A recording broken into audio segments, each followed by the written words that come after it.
Karibuni sana KingoFarm. Kwenye hii video ninataka niwaelezee au niwaonyeshe changamoto ambazo wafugaji wenzenu huwa wanakutana nazo, na hizi huwa tunazipata sana kwenye kundi letu la WhatsApp ambalo ada yake huwa wanalipia shilingi 8,000 kwa muda wa miezi miwili. Humu tunatoa mafunzo ya namna ya kuwalea kuku, lakini pia kama kuna mfugaji yupo na changamoto, basi huwa anatupatia hiyo changamoto, kisha tunamwelekeza kitu cha kufanya. Sasa zile changamoto nimezikusanya baadhi, nimeamua niwaletee hapa YouTube. Nadhani unaweza ukajifunza vitu kwa vitendo zaidi.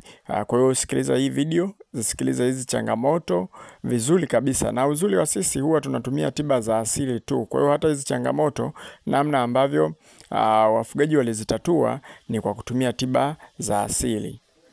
Na hizi changamoto huwa zinapelekea vifo sana kama endapo hutozitatua mapema kabisa. Kwa hiyo uwe makini sana kusikiliza. Tukianza na changamoto ya kwanza ni ya huyu kuku. Kama unavyomuona hapo, amefumba macho.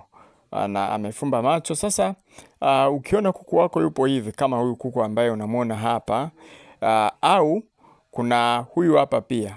Kama nikimzoom vizuri kifaranga huyu, unaweza ukamuona hapo kwenye jicho, unaona kama vile jicho lake limevimba, kama lina kidonge cheupe hivi. Sasa ikitokea hivi na ukiangalia kwenye pua yake ni kama vile ana mafua fulani ya kukaukia, au ni kuonyesha picha ya huyu kuku mwingine. Huyu hapa ndio unaona kabisa hili jicho limeharibika kwa kiwango hicho hapo. Kwa hiyo haya ni mafua, haya huwaga yanakuwaga ni mafua sugu. Sasa kama hujachelewesha sana, unaweza ukaondoa huo utando mweupe unaoona hapo kwa kutumia kitu kama vile sindano. Utaondoa taratibu. Ukiondoa haraka unaweza kumsababishia upofu huyo kuku. Kisha utatafuta maji ya vuguvugu ambayo yana chumvi kwa mbali sana. Utachukua kitu kama vile kitambaa cha pamba, utamsafisha vizuri.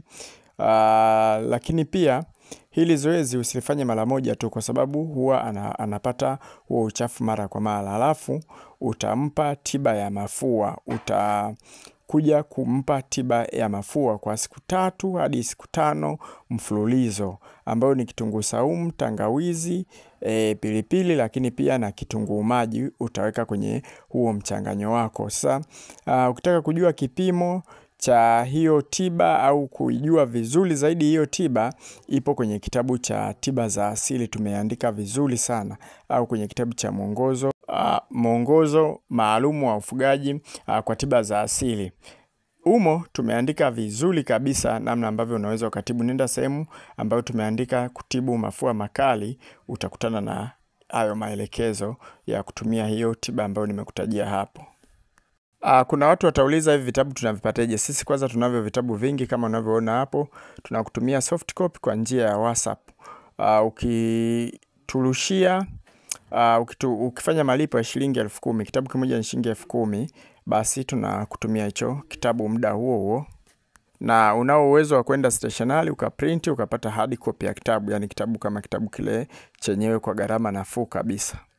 Na hapa kwenye huu ugonjwa wa macho nitaka nisahau, sio kila macho ni shida inakuwaga ni kwamba ni mafua. Kwa mfano huyu kuku ambaye unamuona hapa, hana dalili yoyote ile ya mafua, lakini anatoa hilo donge jekundu kwenye macho. Huu ni upungufu wa vitamini. Inatakiwa kuku wako uwe unawapa vitamini. Lakini pia tuna kuku wa design hii. Hakuna kitu kinakera kama kuwa na kuku hawa ambao wanakuwaga wamezubaa, tunasema wamevaa makoti. Sasa hii changamoto nikitaka nielezee kwa uchache. Kwanza huwaga inatokana na kuku kuugua kwa muda mrefu bila tiba. Wanaweza wakawa walikuwa wanauma mafua au muharo, ukawa umechelewa kuwatibia au hujawatibia, basi tegemea lazima watakuja watavaa makoti, watazubaa. Ukiingia bandani unakuta wamekaa kwenye kona. Lakini sababu nyingine kubwa ni lishe.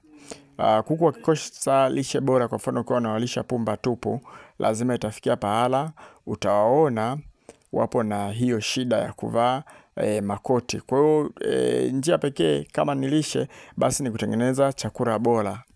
Kwa mfano sisi KingoFarm tunayo kanuni bora kabisa ambayo utachanganya chakula kwa kuku wako na watakuwa wenye afya njema kabisa. Na changamoto nyingine ni huu muharo. Huu muharo Ukiona unaona bandani kwako ni muharo hatari sana, kwa sababu hii hapa ni typhoid na huwa inaua kuku kwa makundi makundi. Yani utakuwa ukiingia bandani unaokota vifo, wamekufa kuku wawili, watatu, hivyo hivyo mpaka wanaweza wakaisha kuku wote. Sasa nadhani hichi kinyesi kinajieleza jinsi ambavyo kipo. Na tiba yake hapa ambayo huwa tunatumia, waga tunatumia majani ya mpela au majani ya mpapai au majani ya mwarobaini, au unaweza ukachanganya vyote vitatu, lakini usisahau kuweka kitunguu saumu na tangawizi. Hivi vitu huwa vinatibu kwa haraka sana huu ugonjwa. Pia unaweza ukawa unaona huu muharo, hii hapa ni coccidiosis ile ya mwanzo kabisa. Baadaye unaweza ukawa unaona miharo ya damu. Tiba yake ni hiyo hiyo ambayo tumeitaja. Lakini pia kuna hii ya kinyesi kugandia nyuma hivi, kuku anakuwa anajisaidia kinyesi kinagandia nyuma. Tiba yake ni hiyo hiyo. Sasa hapa kama ni maji sana, yani unaona anahara maji sana, na unakuta kwamba ukitibia huo ugonjwa siku 2 kama 3 hivi anapona, lakini tena anarudia kwenye hali ya kuhara hivyo vinyesi, ujue kabisa umezidisha chumvi kwenye chakula, au chakula ulichonunua kina chumvi nyingi. Kwa hiyo hicho chakula inatakiwa ukibadili au uongeze ili kuweza kuneutralize hiyo chumvi ipungue. Lakini pia kuna muharo kama huu muharo mara nyingi sana waga unatokea kutokana na mazingira kuwa machafu, labda kuku wanamolala au maeneo wanayoshinda. Kama wanatumia sana maji machafu, basi utakutana sana na huu muharo. Na ukikutana na huu muharo huu hapa huu unaoona hapa, ujue hiyo ni sisi waga tunaita ni kubwa, ujue hicho ni kideri. Kuku wako hapo na kideri, japo kinaambatana na dalili nyingi. Changamoto kama hizi jamani, kwenye kundi letu huwa tunatatua. Yani hivi vitu ambavyo unaona kabisa tunakuonyesheni hapa, ni hizi picha zote hizi ni kwamba zilitumwa kwenye kundi. Watu waliuliza swali, jamani kuku wangu wapo hivi, nifanyeje? Tukawapa tiba, tukawapa kitu cha kufanya. Na wengi huwa tunashauri ukiwa kwenye kundi, lakini pia uwe na nini, uwe na vitabu vitakusaidia. Kwa sababu pia kwenye vitabu vitu kama hivi tumeviandika na tiba zake tumeziandika vizuri kabisa. Kideri huwa wanasema hakitibiki, lakini sisi kinatibika vizuri kabisa. Sasa tiba ya kideri hapa sitokuambia, ipo kwenye kitabu. Kama kweli umekutana na hii changamoto, basi tutafute, tupigie kwenye namba hiyo hapo. Tutakuelekeza namna ambavyo unaweza ukatibu kideri na kikapona vizuri kabisa.